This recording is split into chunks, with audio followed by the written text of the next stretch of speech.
కర్ణాటకతో పాటు దేశవ్యాప్తంగా సంచలనం సృష్టించిన అత్యాచారం కేసులో జేడీఎస్ బహిష్కృత నేత ప్రజ్వల్ రేవణ్ణకు కోర్టు జీవిత ఖైదును విధించింది. ఇతన్ని ఇప్పటికే బెంగళూరు కోర్టు దోషిగా తేల్చింది. గత ఏడాది హసన్ జిల్లాలో ఆయనపై నమోదైన 4 రేప్ కేసుల్లో ఒకదానిలో దోషిగా తేలుస్తూ స్థానిక ప్రజాప్రతినిధుల ప్రత్యేక కోర్టు శుక్రవారం తీర్పును వెలువరించింది. ఈ క్రమంలో న్యాయాధికారి సంతోష్ గజానన్ భట్ శిక్షను ఖరారు చేశారు.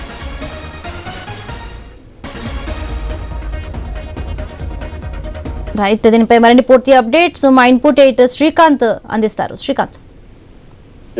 Good evening. So Prajwal Revanna మాజీ ఎంపీ తన ఇంట్లో చాలా సార్లు అత్యాచారానికి పాల్పడ్డట్టు నమోదైనటువంటి కేసులో హసన్ నియోజకవర్గ మాజీ ఎంపీ ప్రజ్వల్ రేవణ్ణ దోషిగా తేలేదు. ఈ నేపథ్యంలో ఆయనకు శిక్ష ఖరారైంది. అయితే ఈ నేపథ్యంలోనే ప్రజ్వల్ చాలా బిగ్గరగా కోర్టు హాల్లోనే ఏడవడం జరిగింది. 2 గంటల 45 నిమిషాలకు ప్రజాప్రతినిధుల ప్రత్యేక న్యాయస్థానం శిక్ష ఖరారు చేసింది. సో ఇట్లా నేపథ్యంలో ప్రజ్వల్ రేవణ్ణకు జీవిత ఖైదు విధించింది. సో ఒకవైపు అంటే కోర్టు తీర్పు ప్రకటించిన వెంటనే ప్రజ్వల్ ఏడ్చినా కానీ తన మీద ఉన్నటువంటి కేసులు ఏవైతే ఉన్నాయో అన్ని లైంగిక ఆరోపణలు, లైంగిక కేసులు ఉన్నాయి. 4 కేసులు, 4 వైపులా 4 కేసులు ఉన్నాయి తనపైన లైంగిక ఆరోపణల కేసులు. సో దీంట్లో భాగంగా ప్రజ్వల్ రేవణ్ణను పోలీసులు అరెస్ట్ చేయడం జరిగింది. ఆ తర్వాత శిక్ష ఖరారు చేయడం. చాలా కాలంగా ప్రజ్వల్ అఫ్కోర్స్ జైల్లోనే ఉన్నాడు. సో ఈ రోజు ఆయనకు శిక్ష ఖరారైంది, జీవిత ఖైదు విధించడం జరిగింది.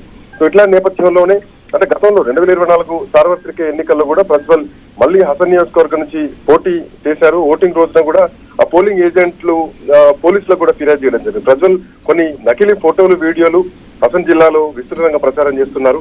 మోరోవర్ ఏంటంటే ఎవరినైతే తను లైంగికంగా వేధించారో సో లైంగిక వేధింపుల కేసులో ప్రజ్వల్ రేవణ్ణకు జీవిత ఖైదు ఎందుకు విధించాల్సి వస్తుందంటే ఆ వీడియోలు కూడా రికార్డ్ చేసి బెదిరించడం స్టార్ట్ చేశారు నియోజకవర్గంలో ఉన్న వాళ్ళందరినీ కూడా.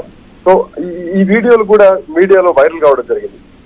సో ఇట్లా నేపథ్యంలో లైంగిక వేధింపులపైన మీడియా దృష్టి కూడా పెరిగింది. సో ఏప్రిల్ 27న కర్ణాటక ప్రభుత్వం ఆరోపణలు దర్యాప్తు చేయడానికి ప్రత్యేక దర్యాప్తు బృందాన్ని అంటే సిట్టు బృందాన్ని కూడా ఏర్పాటు చేసింది. కర్ణాటక రాష్ట్ర మహిళా కమిషన్ కూడా అనుమతి లేకుండా మహిళల్ని బలవంతంగా చిత్రీకరించినటువంటి కేసుల్ని నమోదు చేసినట్టు కూడా మహిళా కమిషన్ చెప్పింది. సో ప్రజ్వలే స్వయంగా తయారు చేసినటువంటి ఈ వీడియోలను చాలా పెన్ డ్రైవ్లలో కూడా పంపించారు.